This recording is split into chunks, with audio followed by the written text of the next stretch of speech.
Donc, Enhypen harcèle sans nous.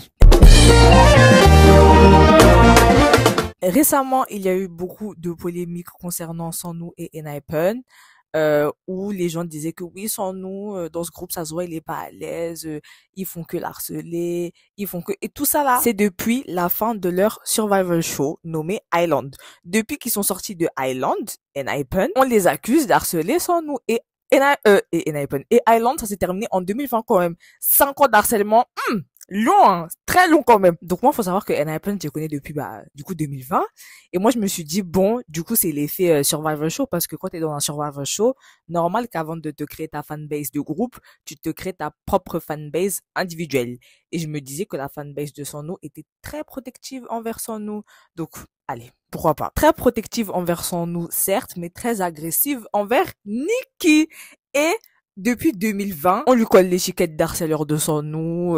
C'est celui qui dit que Sans nous est gros, et c'est celui qui dit que Sans nous vraiment il mange trop, et c'est celui qui n'aime pas Sans nous, et c'est celui que quand il jette de l'eau sur scène à Sans nous, c'était un acte délibéré, il voulait lui faire du mal. En mode ils ont pas le droit de faire des batailles d'eau sur scène pendant leur concert. En fait, je comprends pas, c'est quoi votre souci? Ça, c'est un récap de comment les gens, j'ai l'impression, hein, qui ne stannent pas Enhypen voient Enhypen de loin. Mais même les gens dedans, hein, il y a des gens qui voient Enhypen comme ça en mode oui, sans nous, ils devraient quitter ce groupe maudit. Et on a vu, hein, que tous ces engouements de problèmes avaient créé des effets, en tout cas sur les contenus du groupe, parce qu'on voyait que Sans nous et Nikki, pendant, allez, 2 ans et demi, hein, ils traînaient plus ensemble pendant les contenus de divertissement. Donc tout ce qui est vidéo YouTube, N O'Clock, leur série de vidéos qui sortent hebdomadairement, voilà. Mais récemment, cette année, les gens avaient constaté le retour de l'amitié à la caméra entre Sans nous et Nikki. Et les gens étaient contents. Maintenant, pile poil avant Coachella, il y a une vidéo qui sort de N O'Clock, hein, leur série de vidéos de divertissement,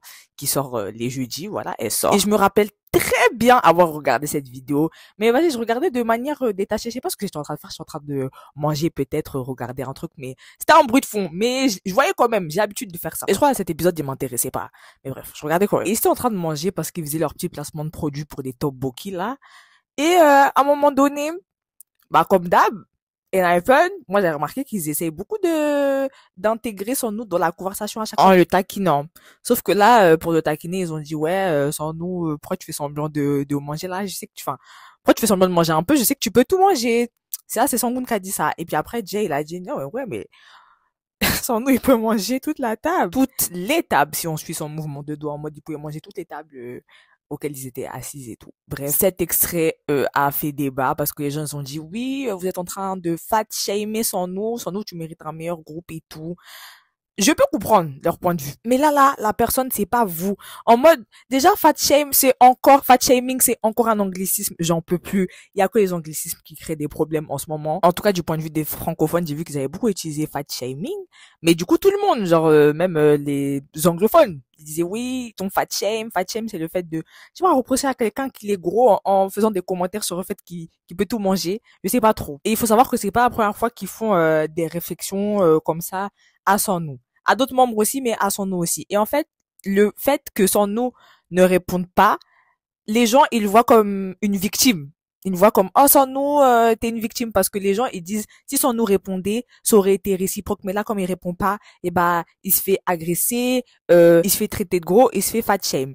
Le fait qu'il ne réponde pas, c'est comme quand tu fais une blague et que la personne ne rigole pas, donc la personne concernée ne rigole pas, donc c'est pas drôle. Et là, c'est la même chose pour Son. Déjà, moi, je pars du principe que les K-pop stars, en général, ils ont une très mauvaise analyse des personnalités publiques qu'ils voient à la caméra. Les idoles, ce sont pas vos amis, vous connaissez jamais la personne, et même des relations qu'ils voient à la caméra. On l'a vu avec Island et Island 2 aussi, genre comment vous avez agressé Kay, comment vous avez agressé June, comment vous avez agressé Nikki, bref. Et en ce qui concerne Son nous, il avait déjà fait la remarque comme quoi, lui, les remarques comme ça le dérangeait pas. Et même moi, quand j'avais regardé la vidéo, j'avais pas relevé ça de manière péjorative, mais le fait que vous releviez ça là où la personne, pour elle, de base, elle a pas d'insécurité, c'est comme si vous allez lui créer des insécurités qui n'avaient pas de base. Ça se voit quand Jay, il a dit ça plus dans un sens où ils voulaient intégrer Son Nous dans la conversation. Et puis même si Son Nous c'est un gros mangeur, il y a quoi? Son Nous, il s'encarre, genre, il vous dit, il est bien avec son groupe. C'est quoi votre souci? J'ai l'impression que vous voulez trop faire passer Son Nous comme quelqu'un de frêle qui sait pas se défendre, alors que Son Nous, dès qu'il a un truc à dire, il va l'ouvrir. Hein. Même tous les membres de Naipen, hein, dès qu'ils ont un truc à dire, ils vont l'ouvrir. Jongwon, dès qu'il est parti, dès qu'il y a eu le scandale, ouais, Jongwon, on l'a vu avec Winter à la chicha. Il a fait un live, il a dit non, c'était pas moi. Attends. Mais bref, tout ça pour dire qu'ils ont une bouche et quand ça va les déranger, ils vont l'ouvrir. Pour l'instant, là, Son Nous, il a dit un truc, non, il a rien dit. Son Nous, il se porte très bien, j'espère, dans ses baskets. Parce que là, ça commence à m'énerver comment vous tombez sur mon groupe, là, comment vous tombez sur Enhypen. Au début, je me suis dit, oh, c'est parce qu'ils vont aller à Coachella, donc, déstabilisation un peu. Comme quand il y a un groupe avant de gagner une victoire, il y a beaucoup d'harcèlement contre eux, ou quand ils commencent à avoir beaucoup de popularité, il y a beaucoup d'harcèlement contre eux, il y a beaucoup de fake news qui commencent à tomber et tout. Moi, je me suis dit que c'était ça. Mais là, encore aujourd'hui, il y a une vidéo de N O'Clock, encore qui est sortie, du coup, jeudi dernier. Bref, je sais pas. Et c'était une vidéo de Jongwon qui tenait le cupcake de Son Nous, et il l'a fait tomber.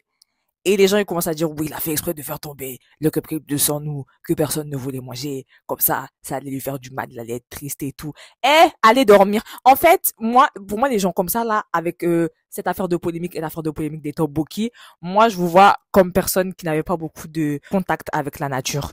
Il faut marcher dehors, il faut se ressourcer, il faut arrêter la K-pop, d'essayer d'analyser les comportements de la K-pop. Prenez vous-même vos propres relations et voyez comment vous ça vous atteint. Mais pas que vous, voyez aussi comment ça atteint les autres. Il y a des personnes avec qui tu peux être plus à l'aise pour dire des choses, pour rigoler, faire de l'humour noir que d'autres personnes. Et peut-être avec Enhypen, Son Nous, c'est son ressenti. Parce que je peux comprendre la réaction des gens. Parce que quand il y a beaucoup de personnes qui font des réflexions par rapport à la nourriture ou par rapport à notre poids, il y a des gens qui ont des troubles du comportement alimentaire. Donc, faut pas rigoler avec ça. C'est pour ça quand j'ai l'impression que vous remettez ça sur le tapis, peut-être Son Nous, il a pas de trouble du comportement alimentaire et vous allez lui en créer. Ouais, le délire ou pas. Et des fois, il y a des gens qui ont même pas de TCA, hein, mais c'est juste fatigant quand il y a des gens, ils sont là, ils vous font des réflexions sur votre poids en mode on n'a pas un miroir chez nous. Fatigant, mais aussi vous devez vous mettre dans la tête que des fois, il y a des personnes qui font ça et c'est bienveillant dans le sens ils veulent le savoir si vous allez bien. Donc, il faut analyser toutes les réalités des gens. Il faut être compréhensif. Surtout que les idoles, ils doivent déjà être maigres comme je sais pas quoi. Vraiment maigres. Hein. Là, je dis maigre parce que des fois, c'est maigre, c'est pas mince, c'est maigre dans le sens où là, dangereux, dangerous, en rapport avec leur IMC, tout ça. Et en plus de ça, vous venez rajouter le fait qu'il doit analyser ses propres relations avec ses propres membres, où il a déjà dit que tout allait bien. Mais bon, les gens, ils vont jamais lâcher, je pense. Mais c'est juste pour dire ça parce que, en fait, j'en peux plus. Là, en ce moment, tous mes groupes, ils se font mettre dans la sauce pour rien du tout. NCT Wish, mes enfants, ils se font mettre dans la sauce parce qu'ils sont timides. À l'aide. À l'aide. Mais moi, je prends ça comme un signe de popularité parce qu'ils se font vraiment mettre dans la sauce pour rien du tout. Là, vraiment, là, c'est un rien du tout. J'aurais tout vu, mais là, c'est pour un rien du tout. Et ça commence à dire, ouais, ils sont pas divertissants. Moi, ils me divertissent très, très bien. Ça commence même à être assis sur les bancs. Et off. En tout cas, popularité. C'est ça qu'on est. Donc voilà, go Enhypen, go NCT Wish.